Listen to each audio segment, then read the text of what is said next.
ദൈവത്തോട് നിങ്ങൾക്ക് അഗാധമായ ഭക്തിയുണ്ടെങ്കിൽ നിങ്ങൾക്ക് അവനോട് എന്തും ചോദിക്കാം. ഓരോ ദിവസവും ഞാൻ പുതിയ ചോദ്യങ്ങളുമായി അവന്റെ അടുത്തേക്ക് ചെല്ലുന്നു. അവൻ എനിക്ക് മറുപടി നൽകുകയും ചെയ്യുന്നു. ആത്മാർത്ഥമായ ഒരു ചോദ്യത്തിലും അവൻ ഒരിക്കലും കോപിക്കാറില്ല. ചിലപ്പോഴൊക്കെ ഈ പ്രപഞ്ചം സൃഷ്ടിച്ചതിന് ഞാൻ അവനെ വഴക്കു പറയാറുണ്ട്. ആരാണ് ഈ നാടകത്തിലെ എല്ലാ തിന്മകൾക്കും കർമ്മഫലം അനുഭവിക്കാൻ പോകുന്നത്? സൃഷ്ടാവായ നീ കർമ്മങ്ങൾക്ക് അതീതനാണ്. പിന്നെ എന്തിനാണ് ഞങ്ങളെ ഈ ദുരിതത്തിലേക്ക് തള്ളിവിട്ടത്? എനിക്ക് തോന്നുന്നു നമ്മളെയോർത്ത് അവനും വളരെ ദുഃഖിക്കുന്നുണ്ടാകുമെന്ന്. നമ്മളെ തിരികെ കൊണ്ടുപോകാൻ അവന് ആഗ്രഹമുണ്ട്. പക്ഷെ നമ്മുടെ സഹകരണവും സ്വന്തം നിലയ്ക്കുള്ള പരിശ്രമവുമില്ലാതെ അവനത് ചെയ്യാൻ കഴിയില്ല. നമ്മെ ഒരു വ്യാമോഹത്തിൽ അകപ്പെടുത്തിയതിന് ഞാൻ ദൈവത്തെ കുറ്റപ്പെടുത്താറുണ്ടെങ്കിലും നിലവിലെ അവസ്ഥ മാറാൻ പോകുന്നില്ല. അതുകൊണ്ട് ഈ കുഴപ്പത്തിൽ നമ്മളെ എത്തിച്ചതിന് ദൈവത്തെ കുറ്റപ്പെടുത്തുന്നതിനേക്കാൾ നല്ലത് അതിൽ തന്നെ തുടരാൻ തീരുമാനിച്ച നമ്മളെത്തന്നെ കുറ്റപ്പെടുത്തുന്നതാണ്. ഈ വ്യാമോഹത്തിൽ നിന്ന് നമ്മളെ മോചിപ്പിക്കേണ്ടത് നമ്മൾ തന്നെയാണ്. അതിനുള്ള ഏക വഴി ജ്ഞാനമാണ്. നിങ്ങൾ എത്രത്തോളം ആഴത്തിൽ ദൈവത്തിൽ നിന്ന് ഉത്തരം തേടുന്നുവോ അത്രത്തോളം നിങ്ങൾക്ക് അവന്റെ മറുപടികൾ ലഭിക്കും. യഥാർത്ഥ ഭക്തൻ പല സംശയങ്ങളിൽ കുടുങ്ങിക്കിടന്നാലും തന്റെ ഭക്തിയും നിശ്ചയദാർഢ്യവും കൈവിടില്ല. യഥാർത്ഥ ഭക്തന്മാർ പോലും ചിലപ്പോൾ ചിന്തിക്കാറുണ്ട്, ദൈവം അവരുടെ പ്രാർത്ഥനകൾക്ക് ഉത്തരം നൽകുന്നില്ലെന്ന്. അവൻ ഉത്തരം നൽകുന്നുണ്ട്, തന്റെ നിയമങ്ങളിലൂടെ തികച്ചും നിശബ്ദനായി. എന്നാൽ ഭക്തനിൽ പൂർണ്ണമായ ഉറപ്പ് ലഭിക്കുന്നതുവരെ അവൻ പരസ്യമായി ഉത്തരം നൽകില്ല. അവൻ ഭക്തനോട് നേരിട്ട് സംസാരിക്കില്ല. പ്രപഞ്ചനാഥനായ ദൈവം എത്ര വിനീതനാണെന്നാൽ അവൻ സംസാരിക്കുന്നില്ല. കാരണം അവൻ സംസാരിച്ചാൽ അത് ഭക്തന്റെ ഇച്ഛാശക്തിയെ സ്വാധീനിക്കുകയും ദൈവത്തെ സ്വീകരിക്കാനോ തിരസ്കരിക്കാനോ ഉള്ള ഭക്തന്റെ സ്വാതന്ത്ര്യത്തെ ബാധിക്കുകയും ചെയ്യും. ദൈവത്തെ അറിഞ്ഞാൽ പിന്നെ നിസ്സംശയം നിങ്ങൾ അവനെ സ്നേഹിച്ചു പോകും. ആർക്കാണ് ആ ആകർഷണത്തെ ചെറുക്കാൻ കഴിയുക? എന്നാൽ അവനെ അറിയുന്നതിനു മുൻപ് നിങ്ങൾ അവനോടുള്ള നിരുപാധികമായ സ്നേഹം തെളിയിക്കേണ്ടതുണ്ട്. നിങ്ങൾക്ക് വിശ്വാസമുണ്ടായിരിക്കണം. നിങ്ങൾ പ്രാർത്ഥിക്കുമ്പോൾ അവൻ അത് കേൾക്കുന്നുണ്ടെന്ന് നിങ്ങൾ അറിയണം. അപ്പോൾ അവൻ നിങ്ങൾക്ക് തന്നെ വെളിപ്പെടുത്തിത്തരും. നിങ്ങളുടെ പ്രാർത്ഥനയ്ക്ക് നേരെ ചെവി കൊട്ടിയടക്കാൻ അവന് കഴിയില്ല. ദൈവവുമായുള്ള നമ്മുടെ ബന്ധം ഒരു മുതലാളിയും തൊഴിലാളിയും തമ്മിലുള്ളതുപോലെ സ്നേഹമില്ലാത്ത വെറുമൊരു ഔദ്യോഗിക ബന്ധമല്ല. നമ്മൾ അവന്റെ മക്കളാണ്. അവന് നമ്മളെ കേട്ടേ മതിയാകൂ. നമ്മൾ അവന്റെ മക്കളാണ് എന്ന സത്യത്തിൽ നിന്ന് ഒളിച്ചോടാൻ നമുക്ക് കഴിയില്ല. നമ്മൾ അവനാൽ സൃഷ്ടിക്കപ്പെട്ട വെറും ജീവികളല്ല, നമ്മൾ അവന്റെ ഭാഗം തന്നെയാണ്. അവൻ നമ്മളെ രാജകുമാരന്മാരായാണ് സൃഷ്ടിച്ചത്. എന്നാൽ നമ്മൾ അടിമകളാകാൻ തിരഞ്ഞെടുത്തു. നമ്മൾ വീണ്ടും രാജകുമാരന്മാരായി നമ്മുടെ സാമ്രാജ്യത്തിലേക്ക് തിരിച്ചുവരാൻ അവൻ ആഗ്രഹിക്കുന്നു. പക്ഷേ തങ്ങളുടെ ദൈവികമായ പൈതൃകം ഉപേക്ഷിച്ച ആർക്കും സ്വന്തം പ്രയത്നം കൂടാതെ അത് തിരികെ ലഭിക്കില്ല. നമ്മൾ അവന്റെ ഛായയിലാണ് സൃഷ്ടിക്കപ്പെട്ടത്. പക്ഷേ എങ്ങനെയോ നമ്മൾ ആ സത്യം മറന്നുപോയി. നമ്മൾ വെറും നശ്വരമായ മനുഷ്യരാണെന്ന മിഥ്യാധാരണയ്ക്ക് നാം കീഴ്പ്പെട്ടു. ജ്ഞാനത്തിന്റെ കത്തികൊണ്ട് ആ മിഥ്യാധാരണയുടെ തിരശ്ശീല നാം കീറിക്കളയണം. ജീവിതത്തിന്റെ പുറമോടികൾക്ക് എന്തെങ്കിലും യാഥാർത്ഥ്യമുണ്ടെന്ന് കരുതുന്നത് യഥാർത്ഥ ജ്ഞാനത്തിന്റെ കുറവിനെയാണ് കാണിക്കുന്നത്. പക്ഷെ ദൈവം തന്റെ മായ കൊണ്ട് നമ്മളെ വല്ലാതെ സ്വാധീനിച്ചിരിക്കുന്നു. വെളിച്ചത്തിന്റെയും നിഴലിന്റെയും ഒരു കളി മാത്രമായ ഇതിനെ സത്യമാണെന്ന് അത് നമ്മളെ തെറ്റിദ്ധരിപ്പിക്കുന്നു. അതുകൊണ്ടുതന്നെ ഇതിൽ സ്വാധീനിക്കപ്പെടാതിരിക്കുക എന്നത് വളരെ പ്രയാസമാണ്.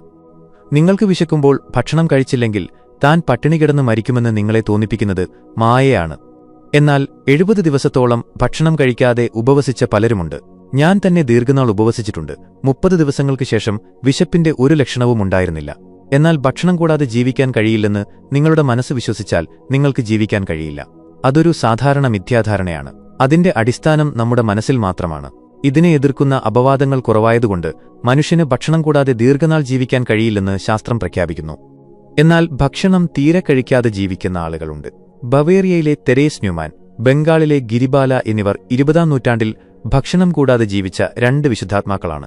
ശ്വാസമില്ലാതെയും നമുക്ക് ജീവിക്കാൻ കഴിയില്ലെന്ന് നമ്മൾ സാധാരണ ചിന്തിക്കാറുണ്ട്. എന്നാൽ ക്രിയായോഗം അഭ്യസിച്ച് ഗാഠമായ ധ്യാനത്തിലിരിക്കുമ്പോൾ അത് സാധ്യമാണെന്ന് നമുക്ക് മനസ്സിലാകും. കിഴക്കിലെയും പടിഞ്ഞാറിലെയും വിശുദ്ധർ പലപ്പോഴും ശ്വാസമില്ലാത്ത സമാധി അവസ്ഥയിലേക്ക് പ്രവേശിക്കാറുണ്ട്. നശ്വരമായ ഈ ജീവിതം നമ്മൾ ഭക്ഷണം കഴിക്കുകയും ശ്വസിക്കുകയും ചെയ്യുന്ന ഒരു പ്രത്യേക രീതി പിന്തുടരണം എന്ന് നമ്മളെ വിശ്വസിപ്പിക്കുന്ന ഒരു നിർദ്ദേശങ്ങളുടെ സംവിധാനം മാത്രമാണ്. എന്നാൽ നിങ്ങൾ എപ്പോൾ ധ്യാനിക്കുകയും നിങ്ങളുടെ ബോധത്തെ അതിന്റെ ഉറവിടമായ അനശ്വര ആത്മാവിലേക്ക് മടങ്ങാൻ അനുവദിക്കുകയും ചെയ്യുന്നുവോ അപ്പോൾ നിങ്ങൾ മനസ്സിലാക്കും ഈ പരിമിതികളൊന്നും നിങ്ങൾക്ക് ബാധകമല്ലെന്ന്. അഗ്നിക്ക് നിങ്ങളെ കത്തിക്കാനാവില്ലെന്നും വെള്ളത്തിന് നിങ്ങളെ മുക്കിക്കൊല്ലാനാവില്ലെന്നും ആരോഗ്യവും രോഗവും വെറും സ്വപ്നങ്ങളാണെന്നും അപ്പോൾ നിങ്ങൾ തിരിച്ചറിയും. നമ്മുടെ ആഗ്രഹങ്ങളുടെയും വികാരങ്ങളുടെയും തീവ്രതയിൽ ലോകത്തെക്കുറിച്ച് സത്യമല്ലാത്ത ഒരു ധാരണ നാം രൂപപ്പെടുത്തിയിട്ടുണ്ട്. മഹാത്മാക്കളുടെ ജ്ഞാനത്തിലാണ് സത്യമടങ്ങിയിരിക്കുന്നത്. അത് ലോകത്തെ യഥാർത്ഥ രൂപത്തിൽ നമുക്ക് കാണിച്ചു തരുന്നു. ഈ ജ്ഞാനത്തിൽ എനിക്ക് പരിശീലനം ലഭിച്ചിരുന്നില്ലെങ്കിൽ ഈ ലോകത്ത് തുടരാൻ ഞാൻ ആഗ്രഹിക്കില്ലായിരുന്നു. കഷ്ടപ്പാടുകളുടെ ഈ സമുദ്രത്തിൽ നിന്ന് രക്ഷപ്പെടൂ. സത്യം ഇതാണ്, വിഡ്ഢികൾ മാത്രമേ ഈ ലോകത്തോട് അമിതമായി ഒട്ടിച്ചേർന്നു നിൽക്കൂ. അജ്ഞതയിൽ ജീവിക്കുന്നവരാണ് വിഡ്ഢികൾ. അവർക്ക് ഈ ലോകം സത്യമാണ്, കാരണം അതുമാത്രമാണ് ഏക ജീവിതമാർഗമെന്ന് അവർ കരുതുന്നു. അജ്ഞത എന്നത് എക്സിമ പോലെയാണ്. ചൊറിയാനുള്ള അതിന്റെ ആവശ്യത്തെ തൃപ്തിപ്പെടുത്താൻ നിങ്ങൾ എത്രത്തോളം ശ്രമിക്കുന്നുവോ അത്രത്തോളം അത് വീണ്ടും ചൊറിഞ്ഞുകൊണ്ടേയിരിക്കും. എന്നാൽ നിങ്ങൾ അതിനെ എത്രത്തോളം വെറുതെ വിടുന്നുവോ അത്രത്തോളം അത് നിങ്ങളെ ശല്യപ്പെടുത്താതിരിക്കും. അതുകൊണ്ടാണ് ഭഗവത്ഗീതയിൽ കൃഷ്ണൻ അർജുനനോട് പറയുന്നത്, കഷ്ടപ്പാടുകളുടെ ഈ സമുദ്രത്തിൽ നിന്ന് രക്ഷപ്പെടൂ.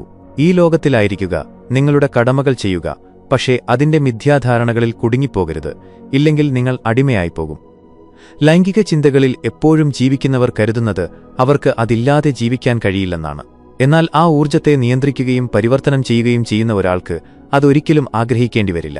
പുകവലിയുടെ കാര്യത്തിലും ഇതേ മിഥ്യാധാരണയാണുള്ളത്. പുകവലിച്ചിട്ടില്ലാത്തവരോ ആ ശീലം ഉപേക്ഷിച്ചവരോ ഒരിക്കലും പുകയിലയെ മിസ് ചെയ്യുന്നില്ല.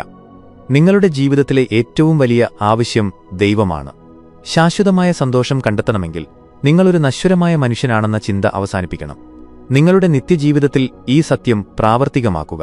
ഈ ജീവിതത്തിലും വരാനിരിക്കുന്ന ജന്മങ്ങളിലും നിങ്ങൾ പോരാടേണ്ട ഒരു യുദ്ധമാണിത്. അതുകൊണ്ട് ഇപ്പോൾ തന്നെ തുടങ്ങുന്നതാണ് നല്ലത്. നാളെ മുതൽ ധ്യാനിക്കാൻ തുടങ്ങാം എന്ന് കരുതി അത് മാറ്റിവെക്കരുത്. നാളെ എന്നത് ഒരിക്കലും വരില്ല. വളരെക്കാലം മുൻപ് ഞാൻ 1 വർഷത്തോളം ഈ മനോഭാവത്തിൽ സമയം കളഞ്ഞു. എന്നിട്ടും ഞാൻ നാളെ എന്ന് തന്നെ പറഞ്ഞുകൊണ്ടിരുന്നു. ഒടുവിൽ ഞാനൊരു തീരുമാനമെടുത്തു. ഞാൻ ഇന്ന് തന്നെ ധ്യാനം ആരംഭിക്കും. അതിനുശേഷം ഇന്നുവരെ ഞാൻ ഒരു ദിവസം പോലും മുടക്കിയിട്ടില്ല. ആദ്യം നിങ്ങളുടെ മനസ്സിൽ ദൈവത്തിന്റെ പ്രാധാന്യം ഉറപ്പിക്കുക. അവനാണ് നിങ്ങളുടെ ജീവിതത്തിലെ ഏറ്റവും വലിയ ആവശ്യമെന്ന് ഉള്ളുകൊണ്ട് തിരിച്ചറിയുക. നിങ്ങളുടെ ധ്യാനങ്ങൾ വളരെ ആഴത്തിലാക്കിക്കൊണ്ട് നിത്യജീവിതത്തിൽ ദൈവസാന്നിധ്യം പരിശീലിക്കുക. മനസ്സ് അങ്ങോട്ടുമിങ്ങോട്ടും പായുമ്പോൾ ദീർഘനേരം ധ്യാനിക്കുന്നതിനേക്കാൾ നല്ലത് കുറച്ചുനേരമാണെങ്കിലും ആഴത്തിൽ ധ്യാനിക്കുന്നതാണ്. മനസ്സിനെ നിയന്ത്രിക്കാൻ ശ്രമിച്ചില്ലെങ്കിൽ നിങ്ങൾ എത്ര നേരം ധ്യാനിക്കാനിരുന്നാലും മനസ്സ് അതിനിഷ്ടമുള്ളത് ചെയ്തുകൊണ്ടേയിരിക്കും. അടുത്തതായി, ആഴത്തിലുള്ള ദീർഘനേരത്തെ ധ്യാനം പരിശീലിക്കുക. അതാണ് നിങ്ങളെ അവന്റെ സാമ്രാജ്യത്തിലേക്ക് കൊണ്ടുപോകുന്നത്. ദീർഘനേരവും ഒപ്പം ആഴത്തിലുമുള്ള ധ്യാനം പരിശീലിക്കുന്നതുവരെ ദൈവം നിങ്ങൾക്ക് വെളിപ്പെട്ടു തരില്ല. ഗാന്ധിജി ആഴ്ചയിൽ 1 ദിവസം മൗനത്തിനും ധ്യാനത്തിനുമായി നീക്കിവച്ചിരുന്നു. ദൈവത്തെ കണ്ടെത്തിയ എല്ലാ വിശുദ്ധരും ആ നിശബ്ദതയെ തേടിയിരുന്നു. എന്റെ രാത്രികളും പ്രഭാതങ്ങളും ഞാൻ അവന് നൽകുന്നു. ബിസിനസ് ലോകത്ത് അത് കൃത്യമായി ചെയ്യാൻ കഴിഞ്ഞെന്നു വരില്ല. എങ്കിലും നിങ്ങൾ ശ്രമിച്ചാൽ ദൈവത്തെക്കുറിച്ച് ചിന്തിക്കാൻ എത്രത്തോളം സമയം നിങ്ങൾക്ക് ലഭിക്കുന്നുണ്ടെന്ന് കണ്ട് നിങ്ങൾ തന്നെ അത്ഭുതപ്പെടും. ദൈവത്തോടൊപ്പം ഇരിക്കാനുള്ള ആ വലിയ പരിശ്രമം നാളെ ചെയ്യാം എന്ന് കരുതി കാത്തിരിക്കുമ്പോൾ നമ്മൾ നമ്മളെത്തന്നെ വഞ്ചിക്കുകയും നഷ്ടപ്പെടുത്തുകയുമാണ് ചെയ്യുന്നത്. നല്ല കൂട്ടുകെട്ടിലൂടെയും വിശുദ്ധരുടെ സാമീപ്യത്തിലൂടെയും ദൈവത്തിന്റെ ദൂതന്മാരോടുള്ള ഭക്തിയിലൂടെയും ഈ മിഥ്യാധാരണയെ നശിപ്പിക്കാം. വിശുദ്ധരെക്കുറിച്ചുള്ള ചിന്ത പോലും നിങ്ങളുടെ അജ്ഞത നീക്കാൻ സഹായിക്കും. വ്യക്തിപരമായ അടുപ്പത്തേക്കാൾ ഉപരിയായി ദൈവത്തിന്റെ ദൂതനുമായി ചിന്തകൾ കൊണ്ടുള്ള ഒരു ലയനമാണ് അജ്ഞതയെ നശിപ്പിക്കുന്നത്. യഥാർത്ഥ ഗുരുവിന് മറ്റുള്ളവരുടെ ഹൃദയത്തിൽ തനിക്ക് സ്ഥാനം വേണമെന്ന ആഗ്രഹമില്ല, മറിച്ച് അവരുടെ ബോധത്തിൽ ദൈവബോധമുണർത്താനാണ് അദ്ദേഹം ആഗ്രഹിക്കുന്നത്. എന്റെ ഗുരു സ്വാമി ശ്രീ യുക്തേശ്വർ അങ്ങനെയായിരുന്നു. അദ്ദേഹം നമ്മളിൽ ഒരാളായി ജീവിച്ചു. ഒരിക്കലും തന്റെ മഹത്വം പ്രകടിപ്പിച്ചിരുന്നില്ല. ആശ്രമത്തിൽ ആർക്കെങ്കിലും അംഗീകാരമോ അധികാരസ്ഥാനമോ വേണമെന്നുണ്ടെങ്കിൽ ഗുരു അതവർക്ക് നൽകുമായിരുന്നു. എന്നാൽ എനിക്ക് വേണ്ടിയിരുന്നത് ഗുരുവിന്റെ ഹൃദയമായിരുന്നു, അദ്ദേഹത്തിനുള്ളിലെ ദൈവിക ബോധമായിരുന്നു. അതിന്റെ ഫലമായി അദ്ദേഹം എന്നെന്നും എന്റെ ഹൃദയത്തിലുണ്ട്. ധ്യാനത്തോടൊപ്പം ദൈവത്തെക്കുറിച്ചുള്ള ചിന്തയോടെ നിങ്ങളുടെ കടമകൾ നിർവഹിക്കുക. രാവും പകലും നിങ്ങൾ ദൈവത്തെക്കുറിച്ച് ചിന്തിക്കണം. എന്റെ ഹൃദയകവാടം ഞാൻ നിനക്കായി മലർക്കെ തുറന്നിടുന്നു. രാവും പകലും ഞാൻ നിന്നെത്തന്നെ നോക്കിപ്പാർത്തിരിക്കുന്നു. ഏറ്റവും ലൗകികമായ കടമകൾ ചെയ്യുമ്പോഴും ദൈവചിന്തയോടെ ചെയ്യാൻ പാകത്തിന് നമ്മുടെ ബോധത്തെ നാം ഉയർത്തണം. 2 തരം കടമകളാണുള്ളത്. 1 നിങ്ങൾക്കായി ചെയ്യുന്നത്, അത് നിങ്ങളെ ബന്ധനത്തിലാക്കുന്നു. 2 ദൈവത്തിനായി ചെയ്യുന്നത്. ദൈവത്തിനൊരു സമർപ്പണമായി ചെയ്യുന്ന കർമ്മം ധ്യാനം പോലെ തന്നെ ആത്മീയമായി ഗുണകരമാണ്. നിശബ്ദതയെപ്പോലെ തന്നെ കർമ്മത്തെയും തനിക്കുള്ള ഒരു വഴിപാടായി മാറ്റുന്ന ഭക്തിയെ ദൈവം സ്നേഹിക്കുന്നു. പക്ഷേ സൽപ്രവൃത്തികൾ കൊണ്ട് മാത്രം നിങ്ങൾക്കവനെ കണ്ടെത്താനാവില്ല. നിങ്ങളുടെ ഏറ്റവും ആഴമേറിയ സ്നേഹം അവന് നൽകണം. നിങ്ങളുടെ ഹൃദയവും മനസ്സും ആത്മാവും അവന് സമർപ്പിക്കാൻ അവൻ ആഗ്രഹിക്കുന്നു. നിങ്ങൾ അവനെ സ്നേഹിക്കുന്നുണ്ടെന്ന് അവനറിയണം. പ്രവൃത്തിയിലും ധ്യാനത്തിലും നിങ്ങൾ അവനെ അന്വേഷിക്കണം. ഭൗതികമായ കടമകളുടെ വലിയ ഭാരം ചുമലിലേറ്റുമ്പോഴും ഉള്ളുകൊണ്ട് നിങ്ങൾ ദൈവത്തോടൊപ്പം നടക്കുകയാണെങ്കിൽ അവൻ നിങ്ങളെ കൂടുതൽ സ്നേഹിക്കും. അതുകൊണ്ട് ഒരു പ്രവൃത്തി ചെയ്യുന്നതിനു മുൻപും ചെയ്തുകൊണ്ടിരിക്കുമ്പോഴും അത് ചെയ്തു കഴിയുമ്പോഴും അവനെ ഓർക്കുക. ഗീതയിൽ പറയുന്നു, ആര് എന്നെ എപ്പോഴും കാണുന്നുവോ അവനെ ഞാനും എപ്പോഴും കാണുന്നു. അവൻ ഒരിക്കലും എന്റെ കണ്ണിൽ നിന്ന് മറയുന്നില്ല, ഞാനും അവനിൽ നിന്ന് മറയുന്നില്ല. ധ്യാനം ഓരോ ദിവസവും പരിശീലിക്കണം. ഇപ്പോൾ തന്നെ തുടങ്ങൂ. ഭാവിയിലേക്ക് നോക്കരുത്. ഈ നിമിഷം മുതൽ ദൈവത്തെക്കുറിച്ച് ചിന്തിക്കാൻ തുടങ്ങൂ. ഈ ചിന്തയിൽ നിങ്ങളൊരു രാജാവാണ്. പിന്നെന്തിനാണ് നശ്വരമായ വികാരങ്ങളുടെയും ശീലങ്ങളുടെയും തടവുകാരനാകുന്നത്? ആത്മപരിശോധന നടത്തുമ്പോൾ ചെയ്യാൻ ആഗ്രഹിക്കാത്ത പലതും ചെയ്തുപോയതായി കാണുന്നുവെന്നത് സത്യമല്ല. തീരുമാനങ്ങൾ നടപ്പിലാക്കുക എന്നത് നിരന്തരമായ ഒരു യുദ്ധമാണ്. ഒരു കാര്യം ചെയ്യുമെന്ന് തീരുമാനിക്കുകയും അത് നടപ്പിലാക്കുകയും ചെയ്യുന്നത് നല്ലതാണ്. ശക്തവും നിശബ്ദവും ശാന്തവുമായ ഒരു ഇച്ഛാശക്തി നിങ്ങൾ വളർത്തിയെടുക്കണം. നിങ്ങളുടെ നല്ല തീരുമാനങ്ങൾ ഒരിക്കലും ഉപേക്ഷിക്കരുത്. ജോലികൾക്കിടയിലും ദൈവത്തെ ഓർക്കാനുള്ള ഇച്ഛാശക്തി വളർത്തുക. ഇത് നിങ്ങളുടെ നിത്യജീവിതത്തിന്റെ ഭാഗമാക്കുക എന്നത് വളരെ പ്രധാനമാണ്. കുറച്ചു ദിവസം മാത്രം ഇത് ചെയ്ത് പിന്നീട് മറന്നുകളയരുത്. ഓരോ ദിവസവും നിങ്ങൾക്ക് കഴിയുന്നത്ര നന്നായി ഇത് പിന്തുടരുക. പഴയ ശീലങ്ങളിലേക്ക് വീണുപോയാലും ശ്രമം തുടരുക. കൃത്യസമയത്ത് നിങ്ങൾ ആത്മീയമായി ശക്തരും ആരോഗ്യവാന്മാരുമായി തീരും. നമ്മൾ പരിശ്രമിക്കുമ്പോൾ ദൈവം പ്രതികരിക്കും. അപ്പോൾ അവനുണ്ടെന്ന് നിങ്ങൾക്ക് മനസ്സിലാകും. അവൻ പിന്നീട് വെറുമൊരു മിഥ്യയായിരിക്കില്ല. അവൻ അദൃശ്യമായി നിങ്ങളുടെ ആഗ്രഹങ്ങളോട് പ്രതികരിക്കും, നിങ്ങളുമായി ഒളിച്ചുകളി നടത്തും. അതിനുശേഷം അവൻ പരസ്യമായി നിങ്ങളുടെ അടുത്തേക്ക് വരും. നിങ്ങളുടെ പഴയ തെറ്റുകൾക്ക് അവിടെ പ്രസക്തിയില്ല. എന്നാൽ ആ തെറ്റുകളിൽ തന്നെ തുടരുന്നതാണ് നിങ്ങളോട് തന്നെ ചെയ്യുന്ന ഏറ്റവും വലിയ പാപം. കാരണം നിങ്ങൾ തെറ്റ് ചെയ്യുമ്പോൾ അത് യഥാർത്ഥ സന്തോഷം നിങ്ങളിൽ നിന്ന് തട്ടിയെടുക്കുന്നു. നിങ്ങളെ വേദനിപ്പിക്കാനും ഗുണം ചെയ്യാനുമുള്ള ശക്തി നിങ്ങൾക്കുണ്ട്. അജ്ഞതയാകുന്ന ഉറുമ്പുകൾ നിങ്ങളുടെ മാംസത്തിൽ കടിക്കാതെ നോക്കേണ്ടത് നിങ്ങളാണ്. സന്തോഷമായിരിക്കാൻ നിങ്ങൾ തീരുമാനിക്കുന്നില്ലെങ്കിൽ ആർക്കും നിങ്ങളെ സന്തോഷിപ്പിക്കാൻ കഴിയില്ല. അതിന് ദൈവത്തെ കുറ്റപ്പെടുത്തരുത്. ഇനി നിങ്ങൾ സന്തോഷമായിരിക്കാൻ തീരുമാനിച്ചാൽ ആർക്കും നിങ്ങളെ ദുഃഖിപ്പിക്കാനും കഴിയില്ല. സ്വന്തം ഇച്ഛാശക്തി ഉപയോഗിക്കാനുള്ള സ്വാതന്ത്ര്യം അവൻ നമുക്ക് നൽകിയിട്ടില്ലായിരുന്നെങ്കിൽ നമുക്ക് ദുഃഖം വരുമ്പോൾ അവനെ കുറ്റപ്പെടുത്താമായിരുന്നു. എന്നാൽ അവൻ നമുക്ക് ആ സ്വാതന്ത്ര്യം നൽകിയിട്ടുണ്ട്. ജീവിതം എന്താണോ അതായി മാറ്റുന്നത് നമ്മൾ തന്നെയാണ്. നമുക്ക് തിരഞ്ഞെടുക്കാനുള്ള സ്വാതന്ത്ര്യമുണ്ടായിട്ടും കാര്യങ്ങൾ നമ്മൾ ആഗ്രഹിക്കുന്നതുപോലെ നടക്കുന്നില്ലല്ലോ എന്ന് നിങ്ങൾ ചോദിച്ചേക്കാം. അതിന് കാരണം നിങ്ങളുടെ ഉള്ളിലെ ദൈവിക ശക്തിയെക്കുറിച്ചുള്ള ബോധത്തെയും നിങ്ങളുടെ ഇച്ഛാശക്തിയെയും നിങ്ങൾ ദുർബലപ്പെടുത്തിയിരിക്കുന്നു എന്നതാണ്. എന്നാൽ ആത്മനിയന്ത്രണത്തിലൂടെയും ധ്യാനത്തിലൂടെയും ഇച്ഛാശക്തിയെ ശക്തിപ്പെടുത്തിയാൽ അത് സ്വതന്ത്രമാകും. നിങ്ങളുടെ ഇച്ഛാശക്തി സ്വതന്ത്രമായാലുടൻ നിങ്ങളുടെ വിധിയുടെ യജമാനൻ നിങ്ങൾ തന്നെയാണ്. പക്ഷേ ഓരോ ദിവസവും മനസാക്ഷിക്ക് വിരുദ്ധമായാണ് നിങ്ങൾ ജീവിക്കുന്നതെങ്കിൽ നിങ്ങൾ ഒരിക്കലും സ്വതന്ത്രനാകില്ല. നിങ്ങളുടെ സ്വന്തം ക്ഷേമത്തിന് നല്ലതായ കാര്യങ്ങൾ ചെയ്യാൻ നിങ്ങൾ സമയം കണ്ടെത്തണം. നിങ്ങളല്ലാതെ മറ്റാരും നിങ്ങളെ തടയുന്നില്ല. നിങ്ങളുടെ സ്വന്തം വികാരങ്ങളുടെയും ശീലങ്ങളുടെയും തടവുകാരനായി നിങ്ങൾ നിങ്ങളെ മാറ്റുന്നു. അതുകൊണ്ടാണ് നിങ്ങളുടെ ഇച്ഛാശക്തിയെ കൂടുതൽ വഴക്കമുള്ളതാക്കാൻ നിങ്ങൾ പരിശീലിപ്പിക്കേണ്ടത്. ജീവിതത്തിലെ ഏറ്റവും നല്ല കാര്യങ്ങൾ ചെയ്തുകൊണ്ട്, അതായത് കൂടുതലായി ദൈവത്തെക്കുറിച്ച് ചിന്തിക്കുക, കൂടുതൽ ധ്യാനിക്കുക, ആത്മനിയന്ത്രണം പരിശീലിക്കുക തുടങ്ങിയവയിലൂടെ നിങ്ങളുടെ ഇച്ഛാശക്തിയെ നിയന്ത്രണത്തിൽ നിർത്തുക. മാനസികമായ മന്ത്രിക്കലുകളുടെ ശക്തി നിങ്ങളുടെ വളർച്ചയിൽ ഏറ്റവും സഹായിക്കുന്ന ഒന്നാണ് ദൈവത്തോട് മാനസികമായി സംസാരിക്കുന്ന ശീലം. നിങ്ങൾക്ക് വളരെയധികം ഇഷ്ടപ്പെടുന്ന ഒരു മാറ്റം നിങ്ങളിൽ വരുന്നത് നിങ്ങൾ കാണും.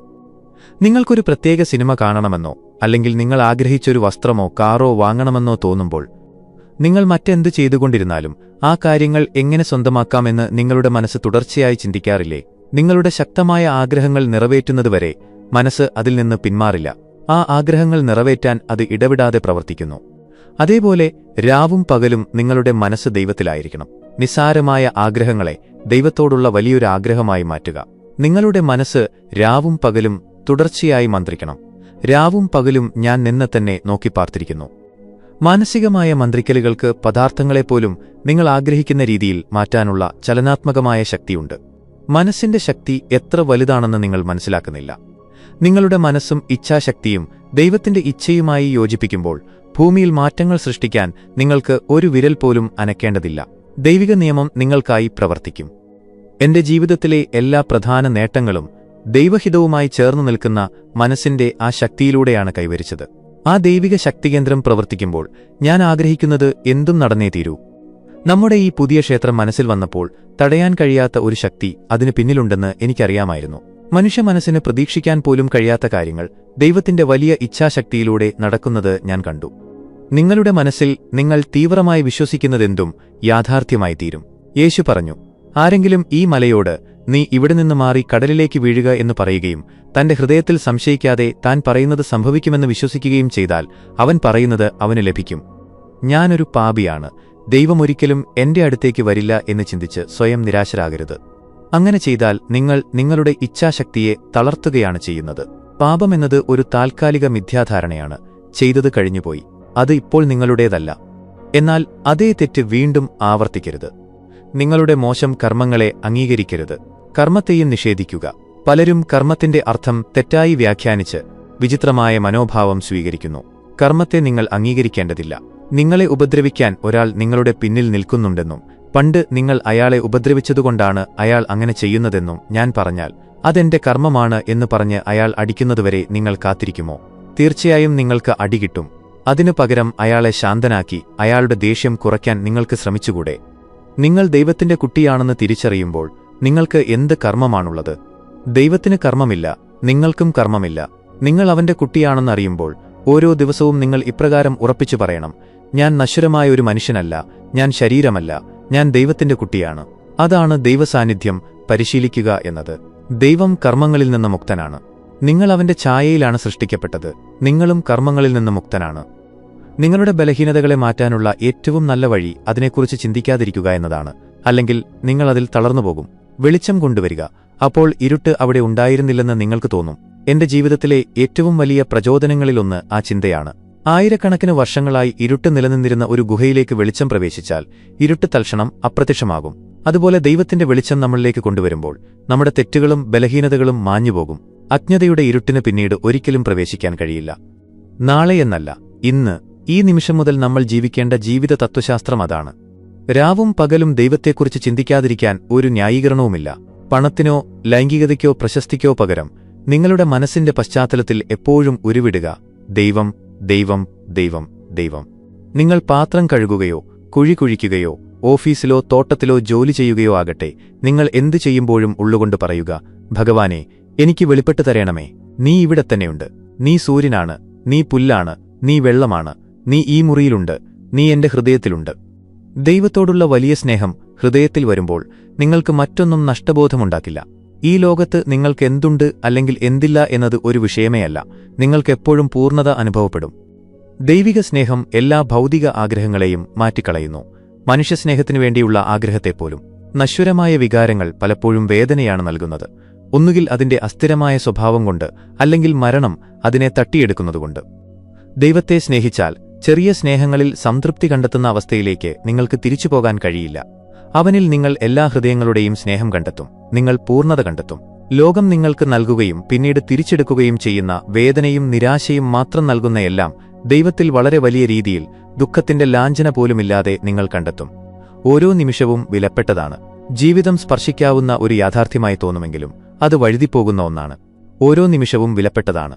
ഇന്ന് നിങ്ങളുണ്ട്, നാളെ നിങ്ങളില്ല. ഓരോ ദിവസവും ഞാൻ എന്നെത്തന്നെ ഇത് ഓർമ്മിപ്പിക്കാറുണ്ട്. ഓരോരുത്തരായി നമ്മൾ കടന്നുപോകുന്നു. മറ്റുള്ളവർ വരും, നമ്മൾ പോകും. പക്ഷേ ശരീരം ഒരു വസ്ത്രം മാത്രമാണ്. ഈ ജീവിതത്തിൽ നിങ്ങൾ എത്ര തവണ വസ്ത്രം മാറിയിരിക്കുന്നു? അതുകൊണ്ട് നിങ്ങൾ മാറിപ്പോയി എന്ന് പറയാറില്ലല്ലോ. അതുപോലെ മരണത്തിൽ ഈ ശരീരം എന്ന വസ്ത്രം ഉപേക്ഷിക്കുമ്പോഴും നിങ്ങൾ മാറുന്നില്ല. നിങ്ങൾ അത് തന്നെയായി തുടരുന്നു. ഒരു അനശ്വര ആത്മാവ്, ദൈവത്തിന്റെ കുട്ടി. പുനർജന്മം എന്നത് നശ്വരമായ വസ്ത്രം മാറുന്നത് മാത്രമാണ്. എന്നാൽ നിങ്ങളുടെ യഥാർത്ഥ സ്വത്വം ഒരിക്കലും മാറുന്നില്ല. വെറുമൊരു വസ്ത്രം മാത്രമായ ശരീരത്തിലല്ല, നിങ്ങളുടെ യഥാർത്ഥ സ്വത്വത്തിലാണ് നിങ്ങൾ ശ്രദ്ധ കേന്ദ്രീകരിക്കേണ്ടത്. പലപ്പോഴും എനിക്ക് തോന്നാറുണ്ട്, ഇന്ദ്രിയാനുഭവങ്ങളാണ് മനുഷ്യന്റെ ഏറ്റവും വലിയ ശത്രുക്കളെന്ന്. കാരണം നമ്മളല്ലാത്ത ഒന്നാണ് നമ്മളെന്ന് അത് നമ്മളെ വിശ്വസിപ്പിക്കുന്നു. തണുപ്പ് എന്ന അനുഭവം നമ്മൾ തണുത്തവരാണെന്ന് തോന്നിപ്പിക്കുന്നു. ചൂട് എന്ന അനുഭവം നമ്മൾ ചൂടുള്ളവരാണെന്ന് തോന്നിപ്പിക്കുന്നു. നമ്മുടെ മനസ്സിൽ നിന്ന് ഈ തോന്നലുകളെ നിഷേധിക്കാൻ കഴിഞ്ഞാൽ നമുക്ക് തണുപ്പും ചൂടും അനുഭവപ്പെടില്ല. വളരെക്കാലം മുൻപ് ഒരു രാത്രിയിൽ മസാച്യുസെറ്റ്സിലെ ഡെക്സ്ബറിയിൽ ഞാൻ നിലാവത്ത് സമുദ്രത്തിൽ കുളിക്കാൻ പോയി. ഡോക്ടർ ലൂയിസും അദ്ദേഹത്തിന്റെ മകൻ ബ്രാഡ്ഫോർഡും എന്നോടൊപ്പമുണ്ടായിരുന്നു. വെള്ളത്തിന് നല്ല തണുപ്പായിരുന്നു. എന്നാൽ ഞാൻ എന്നെത്തന്നെ ഓർമ്മിപ്പിച്ചു, എല്ലാം വൈദ്യുതിയാൽ നിർമ്മിതമാണ്. തണുപ്പുണ്ടാക്കുന്ന അതേ വൈദ്യുതി തന്നെയാണ് ചൂടും ഉണ്ടാക്കുന്നത്. വെള്ളമെന്നത് വൈദ്യുതോർജ്ജത്തിന്റെ മറ്റൊരു രൂപം മാത്രമാണ്. ഇങ്ങനെ ചിന്തിച്ചുകൊണ്ട് നിന്നപ്പോൾ ബ്രാഡ്ഫോർഡ് എന്നെ വിചിത്രമായി നോക്കി. എന്നിട്ട് അച്ഛന് നേരെ തിരിഞ്ഞ് അത്ഭുതത്തോടെ പറഞ്ഞു, സ്വാമിയുടെ ശരീരത്തിനു ചുറ്റും ഒരു പ്രകാശവലയമുണ്ട്. തണുപ്പ് എന്ന അനുഭവത്തെ നിഷേധിക്കുകയും എല്ലാം ദൈവികമായ വൈദ്യുതിയാണെന്ന സത്യം ഉറപ്പിക്കുകയും ചെയ്തപ്പോൾ ദൈവത്തിന്റെ പ്രകാശം എന്നിലേക്ക് വന്നു ചേർന്നു. നിരുപാധികമായ സ്നേഹത്തിന്റെ വലയിൽ ദൈവത്തെ പിടിക്കുക. എന്നാൽ ഇത്തരം കാര്യങ്ങളെക്കുറിച്ച് നിങ്ങൾ അധികം സംസാരിച്ചാൽ അവ നിങ്ങളിൽ നിന്ന് എടുക്കപ്പെടും. ദൈവം ഒരു കൊച്ചുകുട്ടിയെപ്പോലെയാണ്. അവന് കുറ്റബോധമൊന്നുമില്ല. എന്നാൽ നിങ്ങൾ ചെറിയൊരു വഞ്ചനയോ തന്ത്രമോ കാണിച്ചാൽ അവൻ പോയിക്കളയും. അതുകൊണ്ടാണ് അവനെ പിടികിട്ടാൻ ഇത്ര പ്രയാസം. നിങ്ങളുടെ നിരുപാധികമായ സ്നേഹത്തിന്റെ വലയിൽ അവനെ കുടുക്കണം. ഭക്തിയേക്കാൾ ദൈവം ഇഷ്ടപ്പെടുന്നത് സ്നേഹത്തെയാണ്. ഭക്തിയിൽ ഒരു അകലമുണ്ട്, ഒരുപക്ഷേ ഭയവും. സ്നേഹത്തിൽ ഏകത്വമാണുള്ളത്. ഒരു നിമിഷം പോലും നിരാശപ്പെടരുത്. ദൈവത്തോട് നിരുപാധികമായ സ്നേഹം തോന്നുന്നില്ലെങ്കിൽ വിഷമിക്കരുത്. രക്ഷ എല്ലാവർക്കുമുള്ളതാണ്. പരിണാമത്തിന്റെ ഈ പാതയിൽ വൈകാൻ നിങ്ങൾ തീരുമാനിച്ചാൽ അത് നിങ്ങളുടെ നഷ്ടമാണ്. നിങ്ങൾക്ക് ഒരിടത്ത് തന്നെ നിൽക്കാൻ കഴിയില്ല. മുന്നോട്ടോ പിന്നോട്ടോ പോയേ തീരൂ. എന്നാൽ എപ്പോഴെങ്കിലും നിങ്ങൾ രക്ഷിക്കപ്പെട്ടേ തീരൂ. ആത്മാവിനെ മൂടിയിരിക്കുന്ന അജ്ഞതയെ നീക്കം ചെയ്യണം. ചെളിയിൽ പൊതിഞ്ഞ സ്വർണ്ണക്കട്ടി നിങ്ങൾക്ക് കാണാൻ കഴിയില്ല.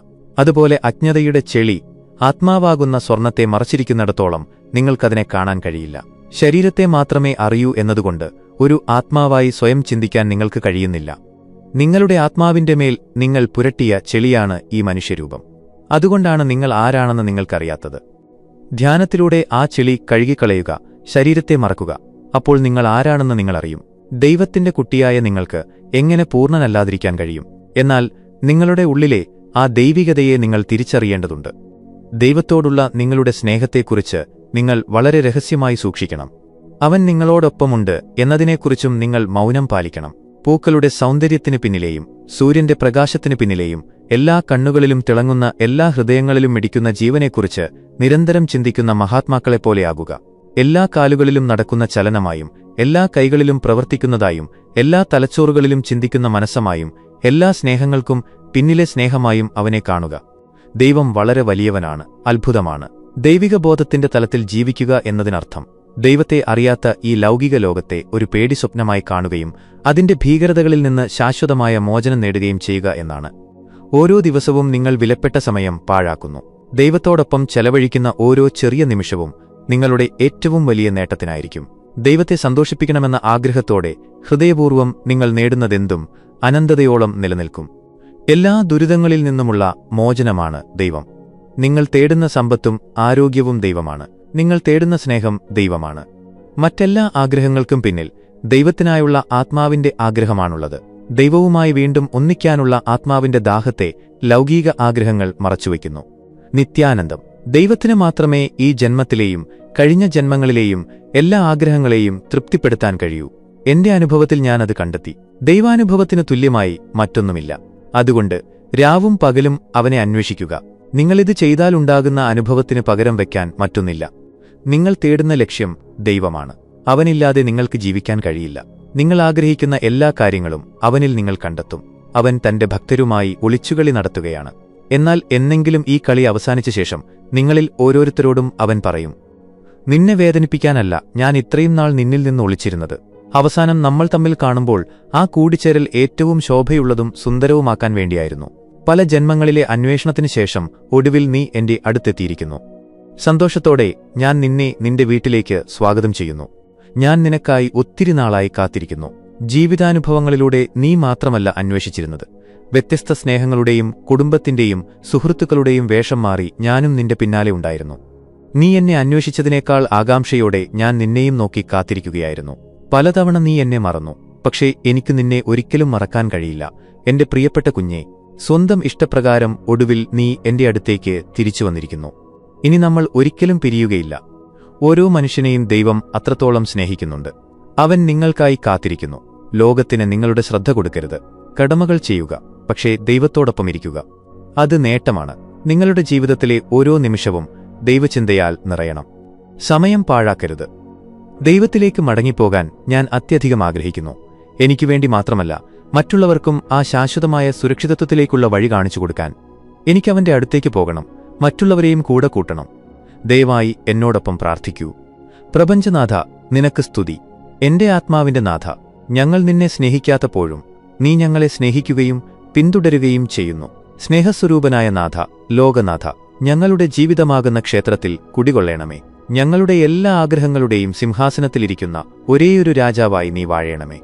കാരണം നീ മാത്രമാണ് ഏക സന്തോഷം. നീ മാത്രമാണ് ഏക ആനന്ദം. ഞങ്ങളുടെ ചിന്തകൾക്ക് തൊട്ടുപിന്നിലായി ഓരോ ദിവസവും, ഞങ്ങളുടെ നിലനിൽപ്പിന്റെ ഓരോ നിമിഷവും നിന്നെ കണ്ടെത്താൻ ഞങ്ങളെ അനുഗ്രഹിക്കണമേ. നശ്വരമായ വ്യാമോഹത്തിന്റെ പാനപാത്രം ഞങ്ങളിൽ നിന്ന് നീക്കിത്തരേണമേ. ഇനി അല്പനേരത്തേക്കു കൂടി ഞങ്ങൾക്കത് രുചിക്കേണ്ടി വന്നാലും കൂടുതൽ സന്തോഷത്തോടും രുചിയോടും കൂടി നിത്യസത്യത്തെ ആസ്വദിക്കാൻ ഞങ്ങളെ അനുഗ്രഹിക്കണമേ.